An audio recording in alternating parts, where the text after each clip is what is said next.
Chief Reverend Venerable Dr. K. Sri Dhammananda, Organizing Chairman Mr. Ui Siok Tong, Mr. Lim Yok Ki, Chairman of KK Zeying Buddhism Research Society, leaders of Buddhist temples and societies in Sabah, friends, ladies and gentlemen.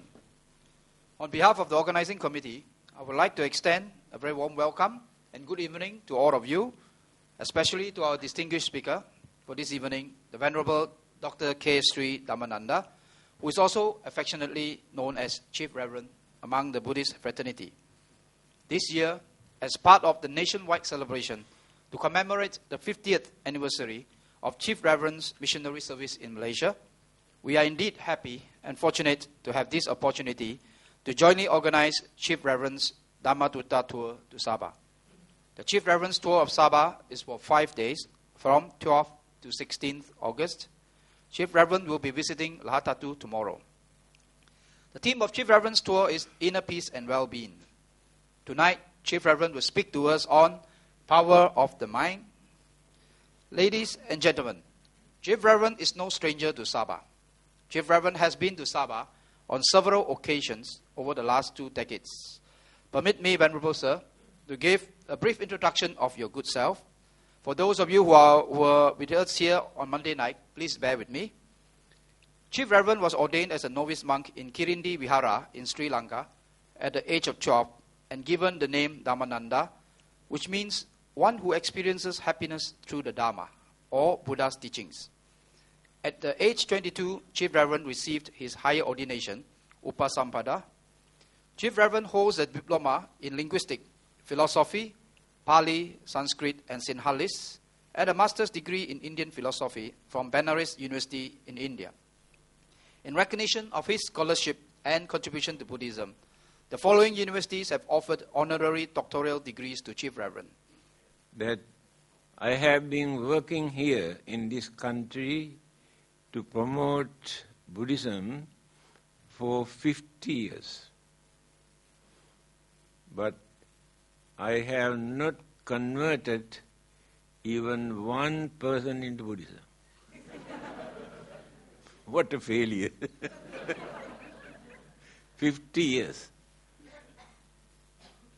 But I think few hundred thousands might have accepted Buddhism in many parts of the world after reading our publications and after attending to various religious talks. But I did not convert anybody. Tonight, our talk is power of the mind. First, we must understand what is mind and where it is. When Albert Einstein was asked this question,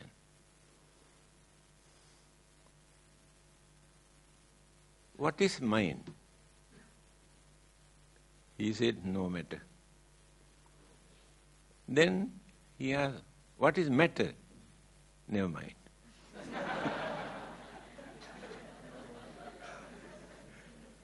Correct answer. Because in the matter there is no mind. In the mind there is no matter. There have we answered.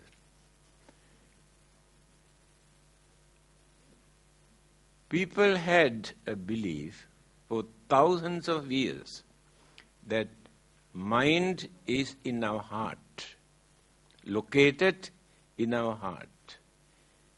That is why still we use some word like kind-hearted, cruel-hearted, thinking that is in the heart.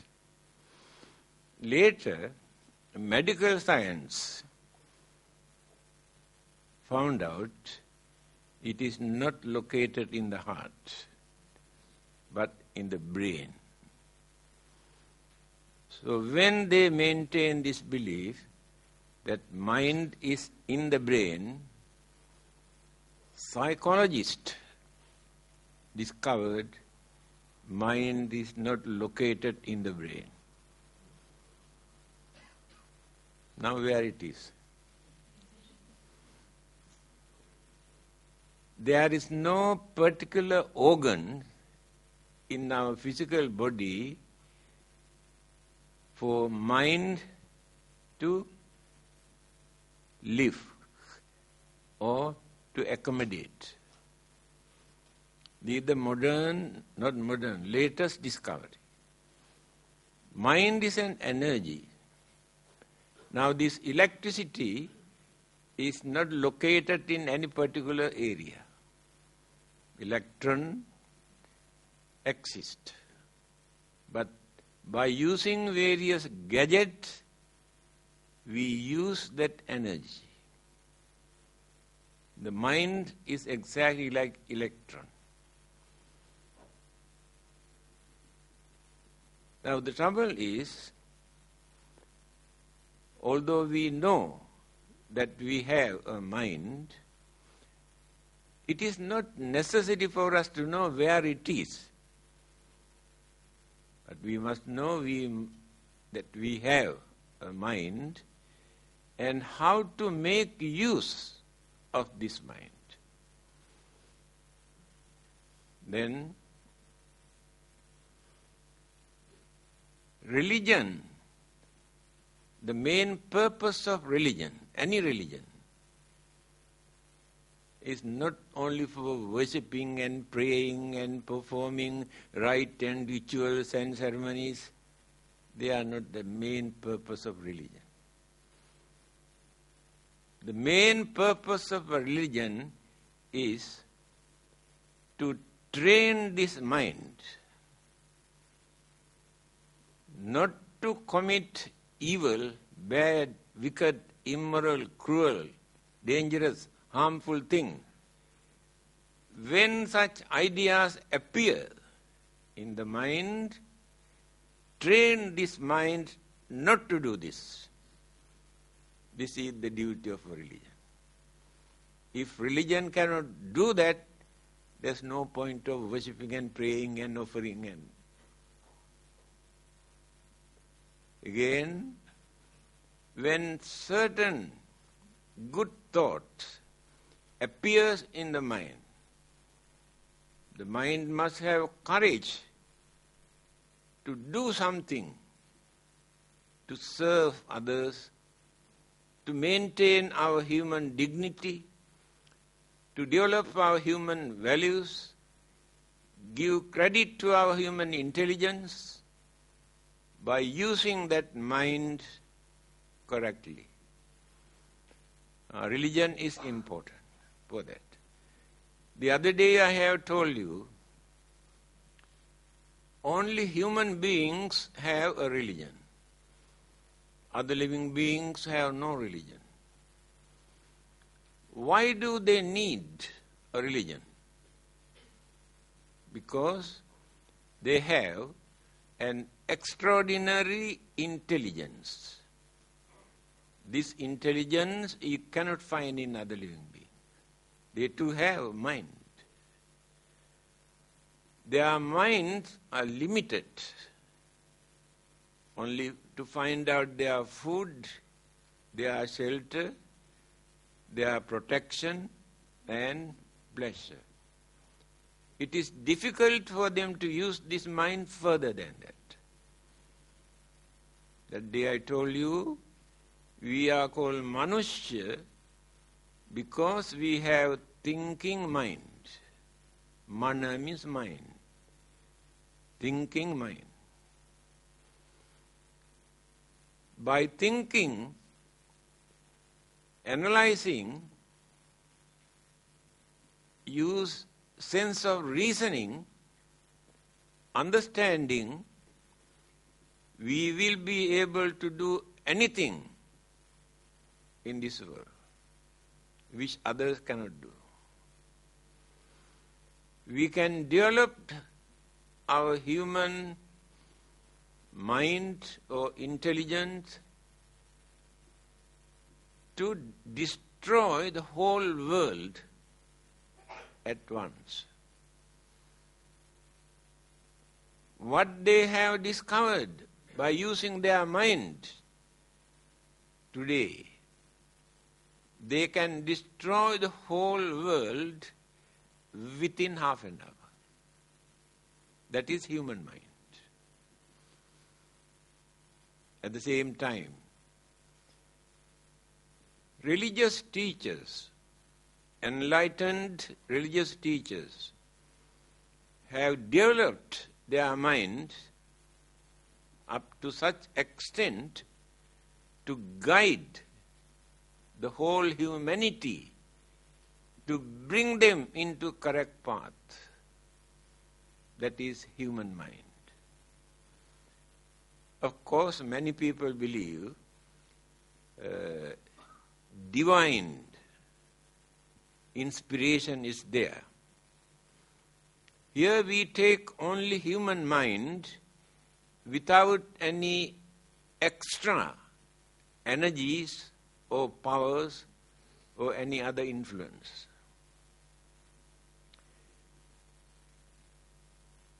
When the Buddha wanted to explain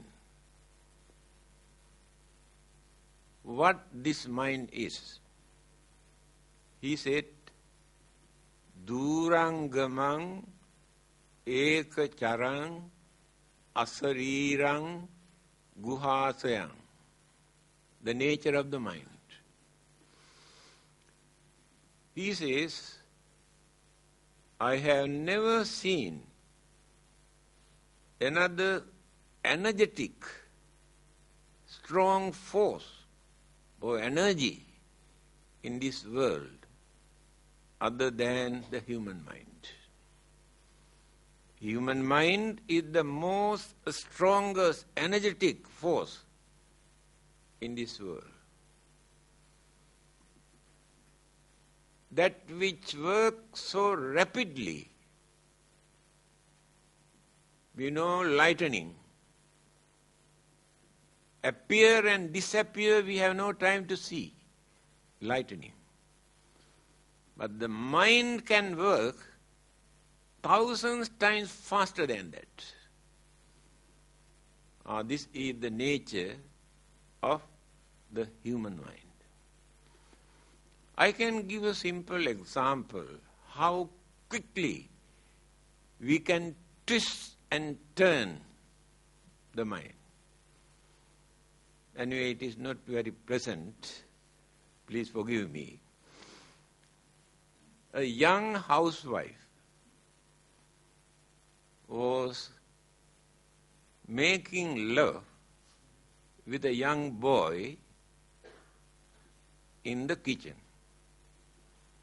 Her husband saw this. Then he asked, what are you doing? Then at once she said, do you know, every time when I keep durian here in this bottle, I can see 2-3 pieces are missing. When I asked this boy whether he took, he said no. Today I wanted to smell his mouth, whether he has taken the durian or not. 1 second. Within 1 second she narrated this story. That is more than enough for you to understand the nature of your mind. You can twist and turn so rapidly, there's no another energy that which can work so rapidly. That is why Buddha says, there is no another energy that which can work so rapidly other than the human mind. Ekacharang. Mind has no companion. Live, exist alone. Today there are 6 billion human beings in this world. You cannot find 2 human beings who think equally. Each and every person thinks individually. Husband and wife. who lived together so 50 to 75 years. Still, husband cannot understand the mentality of wife. Wife cannot understand the mentality of husband. This is the nature of the human mind. Asarirang. There is no formation as an object, either tangible or visible object, to say this is mind. It is invisible and formless. Guha sayang. By catching this word, many people thought that it is in one of the organs of our body. Live in a cave. Guha sayang. Mind exists in a cave. But when we analyze, we can understand that the whole body is the cave. Not the heart or the brain, but the whole body. Mental energy exists in our body, according to the Buddha also. Then, there was a lot of controversy regarding the origin of the mind. At what stage in the mother's womb the mind starts in that baby? What stage? Different opinions. They could not come to any conclusion. Albert Einstein says, mind must come first.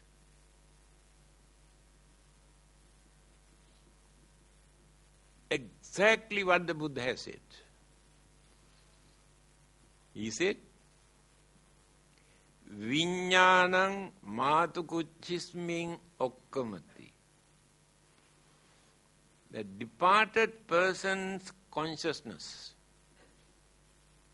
mātukuchismiñ, in the mother's womb, okkamati, enter. That is the nucleus of life. Later, all the other cosmic energies, elements, combined together, build up this life and this body. Started from the mind. Albert Einstein said, mind must come first. Of course, when we study the followers of various religions, they use another word, soul.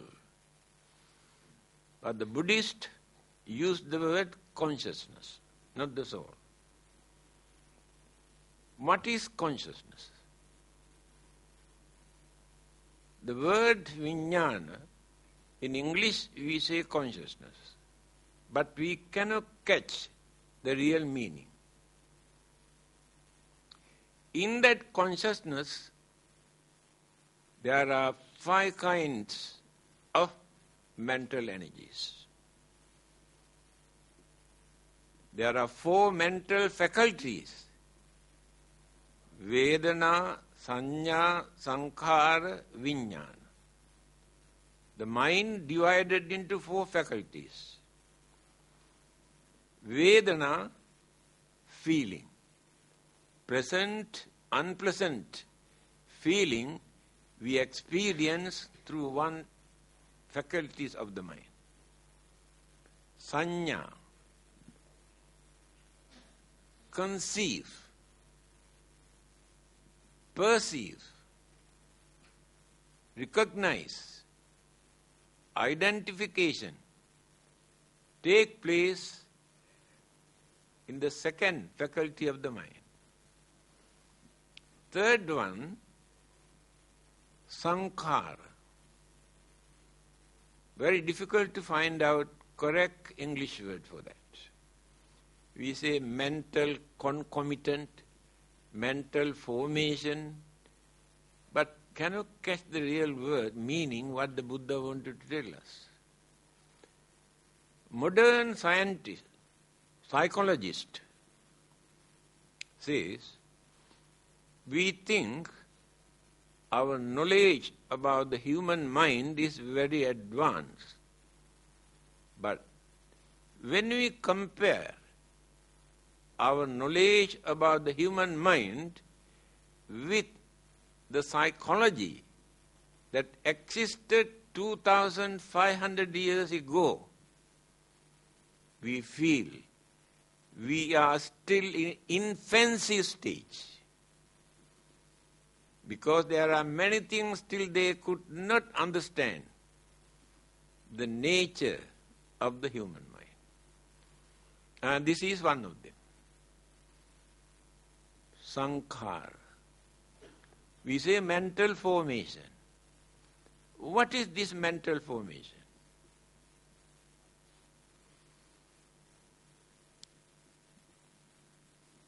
All our mental activities, wholesome, unwholesome, our habit, nature, character, behavior, attitude, way of life, all these things are energies. When all these things combine together, take as one mental faculty, sankhara. After gaining enlightenment under the Bodhi tree, certain words came out from the Buddha's mouth, although there was nobody to listen. He said few words. One line is, Visankhara gatang chittam. Chitta means mind. Now in my mind, there are no sankhara, no mental formation of accumulations of all those things just now I mentioned. Mind is free after gaining enlightenment. Now, we are the result of what we were. We will be the result of what we are. Even children also can understand this language. We are not referring to any religion. This is the nature of the mind. Here we are using our character, our behavior, our attitude, our way of life, our way of thinking, by using the same attitude that we maintained during the last existence. That is why by nature, by birth, each and every person has his or her own character.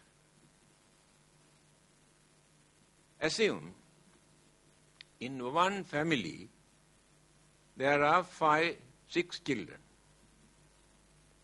Same parent, same environment, same education, no differences. But when you study,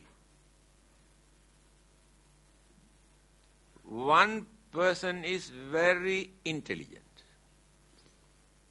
another one is very stupid. One is criminal-minded, another one is religious-minded. One is very generous, the other one is very stingy. Then, who has given this attitude, mental attitude? Do you think given by the God or given by the parents? No. That is their own. That is how we continue our attitude. We continue life after life. Wholesome, unwholesome attitudes. Small children very easily learn bad things. No need to teach purposely. We do not send them to school to learn bad things. We do not send them to take private tuition to learn bad things. Naturally they learn all the bad things. No need to teach. But to teach good things, you had to send them to school, we had to send them to private tuition, you had to beat them, scold them. Even then they are very lazy, very difficult to gain that knowledge. That is why we are used to do more bad things than good things. That is why from our childhood, very easily we learn bad things. Very easily we learn. Good things, we had to use our full effort to learn, otherwise cannot. Now religion is called agama. This is an ancient word. Even 2000 years ago, in a Buddhist book, we used this word, agama, religion. It's a very meaningful word. Here now they pronounce as ugama, but the original word is agama. A means purposely. Gama means approach. Purposely we must approach. That is religion. Why? Religions never come to us. But all the other things, so many things come to us. We accept. But religions never come to us. There's nobody to bring religion by birth. Just because we were born in Buddhist family, Christian family, Hindu or Muslim families, then our parents and elders train us, teach us to follow them. Supposing we separate few children from different religious groups, no connection with any religion, allow them to grow. They never talk anything about religion. That is why I told you, they never bring religion by birth. That is why it is called agama. Purposely we must approach, we must accept, we must believe. But many other things naturally come to us, then we accept. Then, our habit, nature, character, behavior, intelligence, stupidity, all these things are our nature. By nature, we maintain. Again, religion is important for us to train the mind not to continue those evil, bad attitudes, but to cultivate all the good attitudes and virtues. If religion cannot do this, there's no point of following any religion. We fight only for religious labels. They are not fighting for religion. Very unhealthy religious competition is going on. For what? To give a label. If we can remove this label, no Buddhism, no Christianity, no Hinduism, no Islam, only religion. No competition, no challenges, no jealousy, no discrimination, no hostility, because those labels are not there. They are fighting for these labels. Our religion, my religion, egoism. Our egoism worked through this religion. I want to increase the number of followers of our religion. Whatever rubbish we believe in the name of religion, but we want to bring them into our religion. This is the nature. Why unhealthy religious competition is going on all over the world. If we can remove these labels, the Buddha was not a Buddhist. Do you know that? Jesus was not a Christian. Do you know that? We have given these labels. We are the followers of the Buddha or Jesus. Therefore, we are Buddhists, they are Christians. But the founders of these religions did not introduce any label. What they wanted was to guide us, to tell us what is right, what is wrong, what to do and what not to do, how to maintain peace, happiness, satisfaction in our life. These are the duties of a religion. Unfortunately, today, religion has become the main cause of violence and bloodshed and war. Then what is the use of that religion? Because they drag religion into the battlefield and try to show, we are fighting for this religion. Those who have planned to destroy World Trade Center in America, nearly 4,000 innocent people had to face death, untimely death. All are innocent people. $1.5 trillion of property completely burned. Having done that, organizers say, well done. Very well done. God bless them. That is why the day I told you, now heaven has no place, fully packed. The more you destroy the followers of other religion, the more easily you can go to heaven. This is religion. What a pity. How our human mind, our greed, our jealousy, our selfishness polluted the purity of religion.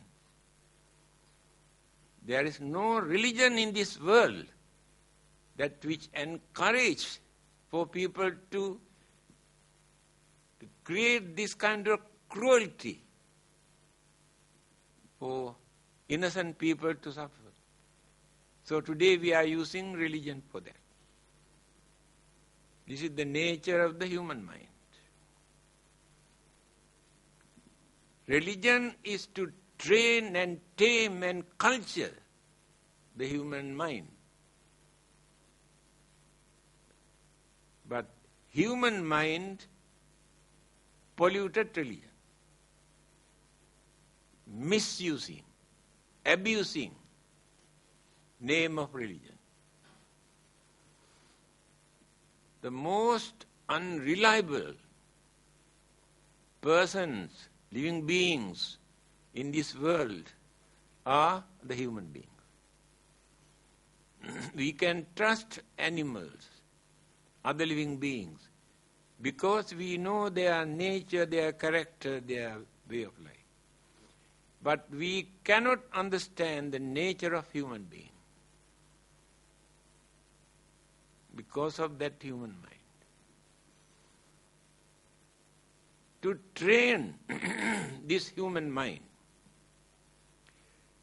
different religious teachers have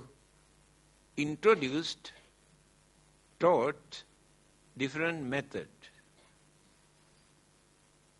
Many people started to worship and pray and do some recite something. While doing this, they tried to guard their mind. Somebody asked whether the God has any time to sleep. Because he has created everything, whole world, must keep an eye on what they are doing. He has no time to sleep. But some people say there is. When people pray, at that time God gets the chance to sleep.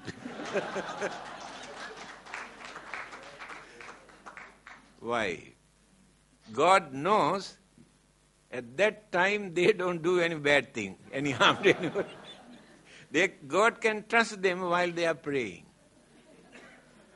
So in that sense it is useful.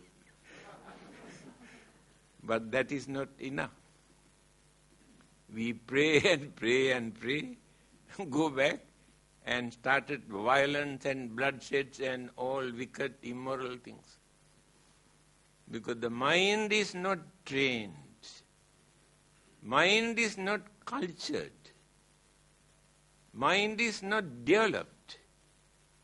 But we developed cunningness and selfishness.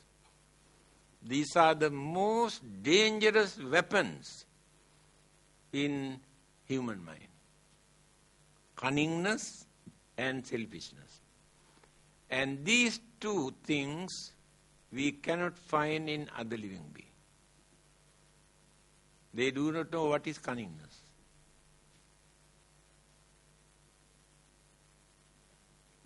Small children, still mind not yet developed up to that extent to bring external things into the mind. Telephone is ringing. Then child goes, say hello. Can I speak to so-and-so, mention the name. Then the child say, Daddy, telephone call. Then the daddy say, tell I am not at home. Then this child say, Daddy says he is not at home. Because they are innocent, they have no cunningness, they do not know how to tell lies. Again, amongst all those living beings, they too have their own languages. Human beings are the only living beings in this world who tell lies. See how clever we are. Others do not know how to tell lies. That is the development of the mind. To twist and turn is the development of the mind. But others had no chance to develop that mind to behave like that. They follow the nature. We have violated the nature by using that intelligence. Then misuse this mind by adapting our inborn qualities, characters, behavior. All of us have 6 kind of characteristics. Raga charita, dosa charita, moha charita, buddhi charita, vitakka charita, saddha charita. 6. 6 kind of characteristic all of us have. No one is free from it. But noticeable, only 1 or 2. All the others were submerged, not active, but remains in the mind. Raga charita. Mind is dominating this attitude for sexual activities. Sexual urge is so advanced in their mind, they can forget everything. They can go against anybody. What they need is to gain some sort of sexual satisfaction. There are many. That is their character. The other things are not so important today. Dosa charita, anger, hatred, very hot-tempered. One word is enough for them to flare up their anger and to create very bad atmosphere. By nature. It is not that purposely they create this. They are inborn qualities. Because of their habits. But some people, although they have ingredients in the mind, they can keep under control. That is why some are very hot-tempered, some have a lot of patience. Raga charita, doha charita. Moha charita. Very narrow-mindedness. Understanding capacity is very low. By nature.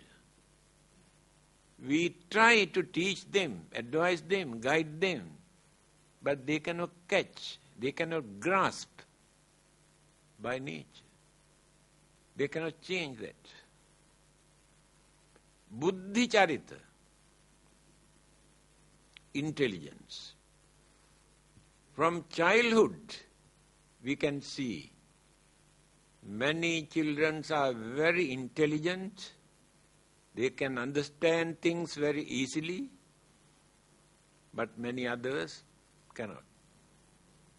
That is their own quality. By threatening, beating, forcing, they cannot change that. If they are weak, if they are advanced, not necessary to force. Very easily they can grasp, use their sense of reasoning very easily. Raga charita, doha charita, moha charita, buddhi charita. Vitakka charita, confused mind. Many people cannot decide whether to do or not. Confusion in the mind. Cannot come to any conclusion to decide to do or not. Their nature is such. Since they cannot decide, they go and discuss with others to do or not to do. You know, there is a saying, when the husband cannot decide to do or not to do, go and ask the wife whether to do or not. If wife says, yes, can do, then don't do. Then you will succeed. If wife says, yes, you can do, then don't do that. That is the way how they have treated women in those days. Napoleon Bonaparte, a great man, what he has said. He said, if you want to teach anything to women, please don't teach them anything to think, because they do not know how to think. Teach them something to believe, then they will accept. Just to believe. The bad reputation they have created for thousands of years about the women. But the Buddha has mentioned in his teaching, Naso sabbesu tanesu puriso hoti pandito. Purisa means man.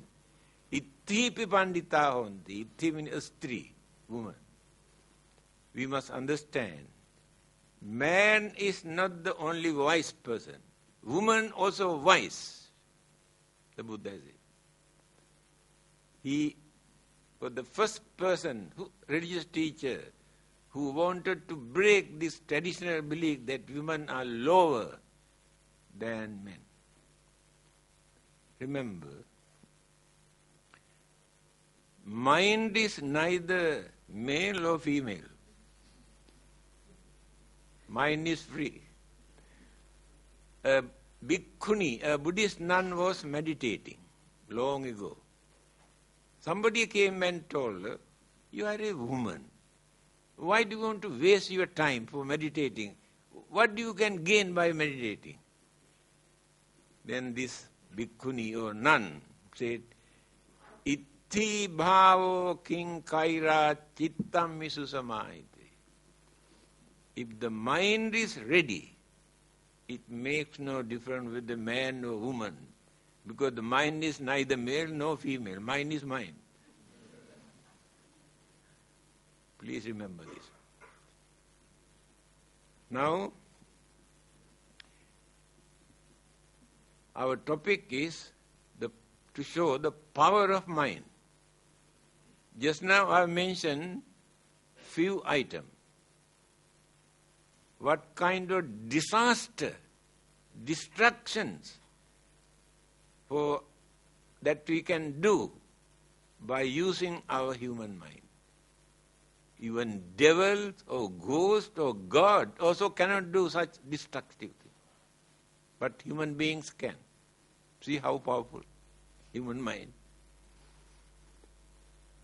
Now let us think how to develop this mind. I told you religion is important for us. Let it be any religion. That religious label is not so important. To learn how to develop this mind, to avoid evil, to do good, to train the mind. This is the message of the Buddha. If anybody asks, actually what is Buddhism? Only these 3 lines.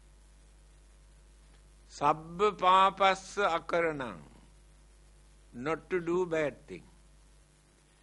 Kusalassa upasampada, do good things. Sachitta pariyo dapanam, try to purify your own mind. Etang buddhana sasanam. This is the message of every Buddha who appears in this world. Here,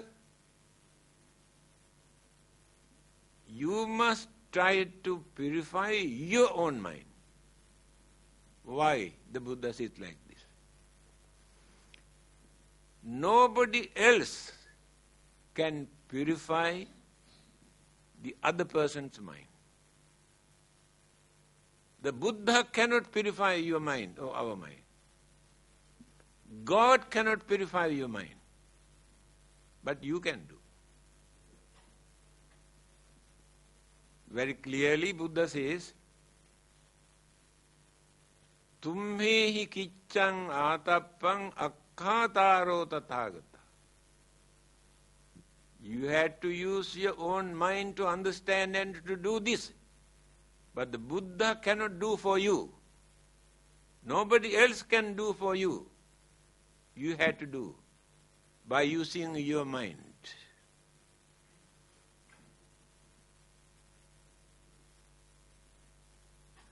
Now, you believe in God. You know you are very cruel.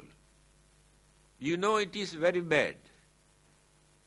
You go and pray and pray and pray, asking God to take out the cruelty from your mind. Do you think God can do that? If not, you come to the Buddha. Having heard Buddha also very powerful. And worship and say, please take away my cruelty from my mind. Do you think Buddha can do that? Impossible. Another person cannot change the mind. Religious teachers can give guidance, advice, how to do that. But you have to do this. They cannot do that. That is why here the Buddha says, Sachitta pariyodapanam. You must try to purify your own mind. Another person cannot purify. How to purify? Now you have been doing certain bad things. So one day you realize, I know these things are wrong, very bad. Then you determine not to repeat, not to do it again. Stop. Then you purify your own mind. The God cannot stop this, the Buddha cannot stop this. But you can. This is the nature of the mind. Another person cannot handle our mind. Either Buddha or God or any other supernatural living beings cannot do anything with our mind. But we can do if we use our mind properly. But the religious teachers give guidance, advice, how to do this. Now let us take the Buddha. How to purify, how to train, how to tame, how to develop the mind. Then, method is this. First, you must stop bringing external object into the mind through the senses. Every minute, every second, external object disturb the mind.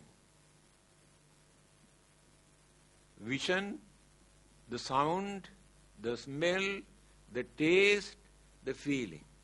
These 5 channels. Mind itself creates mental objects. 6 channels.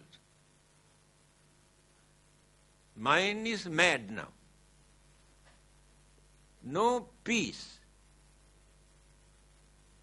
Then create anger, jealousy, grudge and ill will, craving, attachment, all the what you call good and bad mental attitude we create because of these external objects. The Buddha says this very clearly.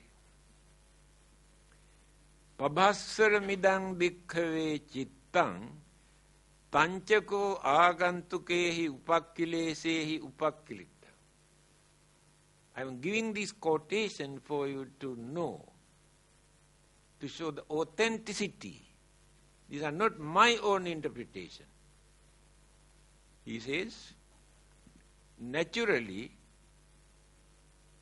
at the initial stage, our mind is pure. Later, when the 5 senses started to develop, to bring external object into the mind, mental pollution starts from that day onward. This is the nature of the mind. That is why we had to train our senses not to disturb the mind by bringing external object. Stop. Train the mind not to create mental image, mental object. Now the mind is alone. No disturbances, no temptation, no irritation.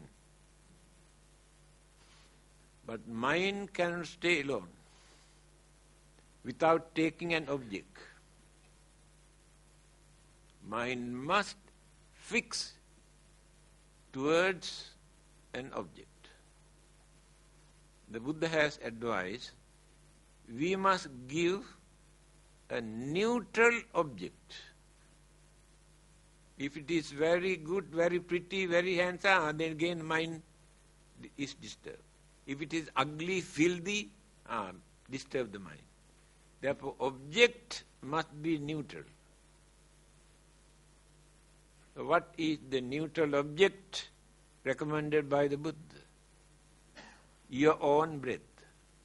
Inhaling, exhaling, inhaling, exhaling. Count. 1 to 10, 1 to 10, 1 to 10. In the mind, no need to decide. Now mind cannot catch anything else into the mind. Cannot bring anything else into the mind. Mind is relaxing, relaxing, relaxing, relaxing. When the mind is relaxing, I told you the other day also, the organs of our body, brain cells, hormone, glands, nervous system, blood circulation, heartbeat, stomach, all these organs are disturbed by the mind. But when the mind is relaxing, these organs also function in normal way. Then we can lead a healthy life. We can avoid many sicknesses. Because the mind can create so many sicknesses. We do not know that. Later we come and say, oh, somebody might have done charm, or black magic, or devil, or ghost. Cannot understand. This is created by our own mind, not by anybody else. Now, mind is very tame, not stubborn, not wild, very tame, because had the chance to relax. There is no religious label for that. This is not only for Buddhists. Anybody who got a mind can practice this without using any religious label. Then, when we use our mental energy through the senses, because senses cannot work without mental energy. Eye consciousness, ear consciousness, consciousness is working there. But we use these as channels, bring. If we maintain this fear or worries or anger for a long period, create sicknesses, lot of sicknesses. Then, when the mind is cultured,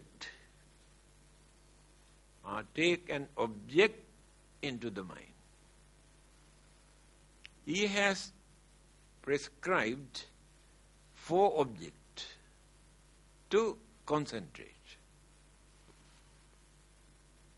Kayanupassana, Vedananupassana, Chittanupassana, Dhammanupassana.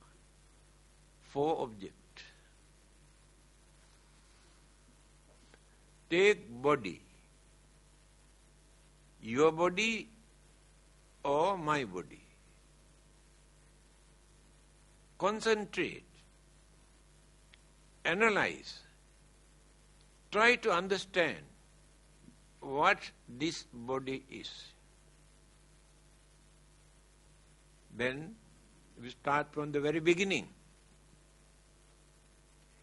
This is the combinations of 4 mental faculties and 4 elements. Combination, then the body comes into existence. Again, when we analyze part by part in our physical body, separate all those things, keep separately. The man is missing.